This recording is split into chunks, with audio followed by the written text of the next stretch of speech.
Дәл осындай керемет мясо по-тайски үй жағдайында жасаймыз қыздар, менімен кірісіңіздер. Етімізді дәл осылай соломка қылып турап аламыз. Бізге сәбіз, пияз, огурцы және көкөніс керек болады.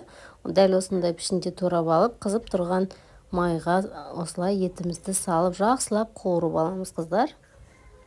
Кешкі асқа не тамақ дайындаймын деп ойланып жүрсеңіз, осы тамақты міндетті түрде жасап көріңіздер қыздар. Қуырып болған соң кішкене тұз саламыз татымына қарай. Жарты ас қасық салдым қыздар. Сосын үйде соя болса, соя құйып жібереміз осылай. Бір ас қасық қостым одан. Көз мөлшерімен қыздар, менде барлығы. Сіздер білмесеңіздер, солай қасықпен қоссаңыздар болады. Пияз, сәбізімізді бірге қосып қуырып аламыз жақсылап. Жақсылап қуырылып болған соң қыздар, бетін жауып бұқтырып қоямыз 10-15 минутқа. Ал енді су құйып, оны да бетін жауып бұқтырып қоямыз. Ол арада қыздар, біз күрішімізді пісіріп аламыз.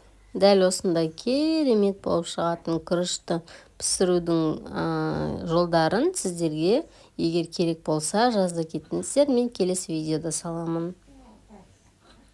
Ендігі кезек қыздар, міне жақсылап піскен еттің үстінен огурцымен осылай аскөгімізді салып 5 минутқа бұқтырып қоямыз қыздар. Міне бір араластырып аламыз. Көп емес, көп қалдырып қоймаңыздар қыздар. 5 минут қана бұқтырамыз, астын өшіріп. Сонымен тамағымыз дайын. Қыздар, менің каналыма тіркеліп, лайк басып, комментарий жазуды ұмытпаңыздар.